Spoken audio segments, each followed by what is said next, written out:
And most, if not all of it, allegedly or supposedly went to health. So that was a year ago. Has the DOH utilized it? It went to MAIT and Yes. to etc. So, yes. Mr. President, we were told that the bulk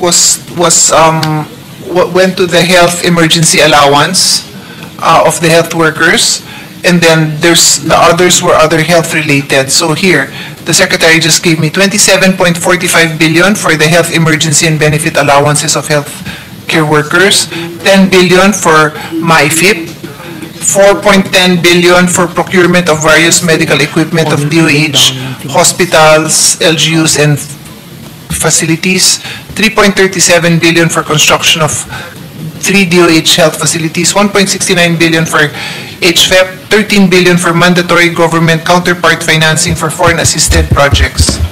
That's it, Mr. President. Thank you for putting that on record. I would terminate my interpellation now with two requests. First, for the complete payment of the national government agency to the PhilHealth when applicable, if available. And second, for the... Sorry, can I clarify that first one? That the payment of the national government agencies, is this the... No, of the national government to PhilHealth that has been pending. The 129 billion. Yeah. What is it, Her Honor wants? I summarized my position. Okay. On the need for the this to national be government paid. to return to the PhilHealth reserves what it did not provide either through the earmarking Yes, or okay. allocation of a sin tax. Yeah, I just wanted to put that on record. And second, for the expansion of the LGU Assistance Fund, as the DOH would call it, to assist LGU hospitals so that zero balance billing could finally be implemented, not just in specialty hospitals and DOH regional centers and DOH retained hospitals, but even in LGU hospitals. So I wanted to express that request and that support, and I'm sure that we can find the source for that in the fiscal space. Having said that, I thank the DOH family and the good sponsor for her patience at midnight. We terminate at 12:01, and thank you for your patience. Thank you. Thank you. Thank you, We Senator wish to Jordan. thank Senator Legarda for keeping the word of the chairman of the Committee on Finance that we terminate at 12 midnight. So what is the pleasure, Majority Leader? Yeah, well, the good gentleman from Davao was hoping that he could still interject, but maybe if we can, sandali lang. Manifest na, pabigyan na natin, Mr. President, kasi siya yung minority na lang na dito. So, Well, it's up to you. Go ahead, Senator Bongo. Stephen Green is waiting the whole day, Mr. President, for his chance. So we recognize the distinguished gentleman from Davao and Batangas, no other than Senator Christopher Lawrence. Senator Christopher Bongo is recognized. Salamat, good morning. Would like to place on record that I fully support the proposed budget of the Department of Health and its attached agencies as reflected in the Senate Committee report. We thank the sponsor, Senator Pia Cayetano, and our chairperson, Senator Win Gatchalian, for the reforms made in our version of the health budget. First, I support the additional 9 billion for the maintenance and operating expenses, or MOOE, of DOH hospitals, pero subject to approval pa ito ng both houses of Congress later on, no? At on top of this, specialty hospitals will also be provided with additional 1 billion each for the provision of medical assistance to indigent patients. We also wrote the Committee on Finance and proposed to reallocate funds originally intended for flood control to additional MOOE for DOH hospitals for the zero balance billing implementation. Sinusuportahan po natin itong zero balance billing implementation that has been my dream ever since, so na sana po wala nang babayaran ng ating mga pasyente. Mitiin natin at panaginip natin yan noon pa. Sana tuloy-tuloy po ito na hindi lang po sa charity ward, sana hindi na nila kailangan pumila ng matagal. Paano po yung mga wala sa charity wards kung madadagdagan po ng 1 billion itong 9 billion itong mga DOH hospitals? Sakto na ba ito? At kailangan po ba nilang how about yung sa mga pay ward? Limited lang po ito sa mga DOH hospitals. At gagamitin aside from MOOE, ito yung I heard na talagang pinipiga pati yung QRF, no, yung quick response fund ng hospital para lang po ma-attain itong zero balance billing. Gusto po natin ito, itong zero balance billing. One question lang po muna kay Senator, sa ating chairperson. Paano po yung mga hindi sa charity wards, mako-cover na ba nito with the additional support of 9 billion and 1 billion each for the specialty hospitals?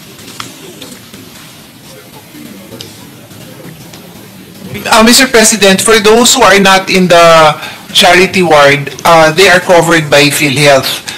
Yung zero balance for now, sa first stage ng implementation, nandun pa muna sa charity ward lang. So, kulang talaga pa rin. So may co-pay pa ang sa pay patients, private patients. Kung matuloy itong dagdagan, still kulang pa rin. Kulang talaga. Medyo kulang siguro, pero siguro kung i-remit talaga ng DOF lahat ng utang nga niya na halos 1/3 of a trillion, baka magkatotoo na yung pangarap natin. Sana po, no? Kaya nga isinabatas natin nung 18 Congress itong Malasakit Centers Act para makatulong sa mga bayarin ng mga pasyente sa mga hospital at wala pong dapat piliin. Basta Pilipino ka, qualified ka po dito sa Malasakit Center. I support the sponsor and our chairperson that medical assistance programs should not be politicized. Hindi dapat magmamakaawa ang mga pasyente sa mga politiko para humingi po ng tulong. Dapat ang asikasuhin na lang nila ay makalabas po sila sa hospital, yung mga watchers. Hindi na kailangang magmakaawa at haba ng pila para lang po makalabas ng hospital. Yan lang po ang pinapakomit natin noon sa ating Secretary of Health, Secretary Ted, during the Commission on Appointments hearing. And in line with this, I requested the DOH to sign a commitment letter stating that the DOH shall ensure that sufficient funding and assistance shall be provided to guarantee the continuous and uninterrupted operation of all Malasakit centers nationwide, and that the MAIFI program of the DOH shall continue to be made available in all Malasakit centers in accordance with the law. A department memorandum was also issued to this effect. May kopya ho ba kayo ng commitment letter, Madam Chairperson? I have, Mr. President. Nakalagay naman po dyan na wala pong matatanggihang mga pasyente. Yes, nakalagay po dito. The MAIFI program of DOH shall continue to be made available in all Malasakit centers in accordance with Section 9 of the RA 11463 to ensure uninterrupted and unhampered provision of medical assistance. Salamat, Mr. President. Second, Madam Sponsor, we laud the return of the 60 billion back to PhilHealth. Pero parang nagkaroon po ng double whammy dito dahil nung 2024, winalis po yung 60 billion na sinabi nga nilang excess funds ng PhilHealth at na zero pa pagdating ng 2025 budget. At for the record, hindi po ako pumirma sa BICAM report at isa po ito sa dahilan. Nawala na nga sila ng 60 billion noong 2024 at naging zero pa na dapat magkaroon sila ng 70 billion sa 2025 budget. I had already raised serious concerns about the adverse impact of the PhilHealth Fund transfer. At nagkaroon po ako ng 14 hearings dito po sa Senado sa Committee on Health nung chairperson po ako ng Committee on Health. At na-discover nga po natin yung excess funds ay winalis po ng National Treasury at doon po natin pinaglaban rin po yung mga health emergency allowances. Finally, nabayaran po yung 27 billion noong 2024 At ngayong taon naman po, no, 6.7 billion. At in fact, may kulang pa. Marami pang nagsasabi na marami pang mga claims. At nalungkot po tayo na parati ko pong pinapaalala sa PhilHealth noong 2024. Kasi noong 2024, December of 2024, nag-meeting po ang PhilHealth at tinasan nila yung case rates, dinagdagan nila yung mga packages. Nagmadali po silang nagpasa ng mga services, no? Katulad ng dental services, optometric services, emergency outpatient benefit, yung sa heart na kinover na nila, inaprubahan nila noong December of 2024. Pero kung pinasa nyo po ito noong January pa lang of 2024, wala sana kayong excess funds dahil nagamit nyo po yung pondo at wala pong wawalisin ng Department of Finance na excess funds at hindi nga natin alam kung saan napunta. Nabanggit kanina, napunta po sa iba't ibang programa ng gobyerno including infrastructure project. But for next year, with this additional budget, at sabi po, dadagdagan ng 60 billion ang PhilHealth sa 2026. Parang yun na po yung ibinalik nung kinuha nung 2024. I hope that PhilHealth would further strive to improve its services. Napag-usapan rin po kanina, Madam Sponsor, I also know that you have raised this issue multiple times.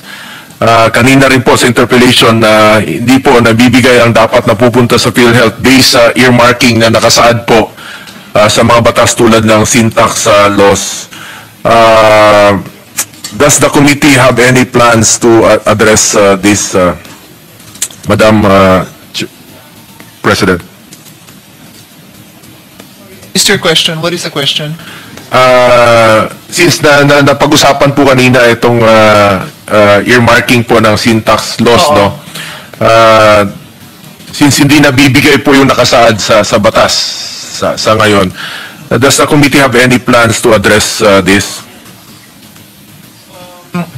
Well, tinake up po natin dito sa budget, binigay ho natin yung computation na I hope nakapagbigay liwanag sa mga kasamahan din natin kasi right now, may chance din tayo na ilagay yan sa budget kung may pagkukunan, di ba?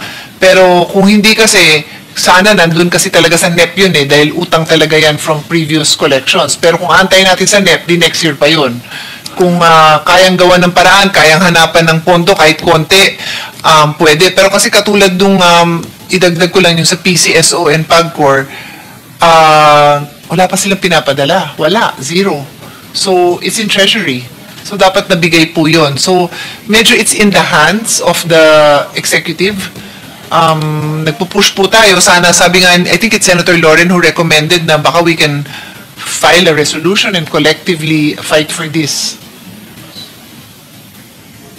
Sana po, no, it is incumbent upon us to continue to secure the commitment of PhilHealth, considering the return of its budget and the subsidy we are giving to the agency next year. Talagang napansin niyo po, no, double whammy nga po, no, wala ng 60 at nawalan pa ng 70, 130 billion po ang nawala na dapat po ma-avail po ito ng mga pasyente, lalo-lalo na po yung mga mahirap na takot pong magpa-hospital hanggang ngayon dahil po sa babayaran sa hospital. Third, Madam Sponsor, through our hearings in the Committee on Health, we were able to press DOH and DBM to release funding for the Health Emergency Allowance or HEA. Yung nabanggit ko kanina, 27 billion.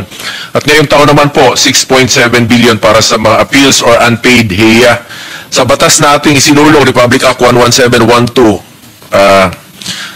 services rendered na po ito, pinaghirapan po ito ng ating mga health workers. Sila po yung hero ng pandemya. Dapat po yung mabayaran. However, Madam Sponsor, ang final amount, ayon sa DOH, ay 8.1 billion. May balanse pa po na 1.7 billion. Originally, there was a 6.7 billion line item in the unprogrammed appropriations, but this was removed in the HGov dahil akala nila fully paid na tayo. At ngayon naman po sa committee report, natanggal na rin po yung sagip na maaring pagkukunan. Would the sponsor be supportive to include additional 1.4 billion, whether program or unprogram to finally fully pay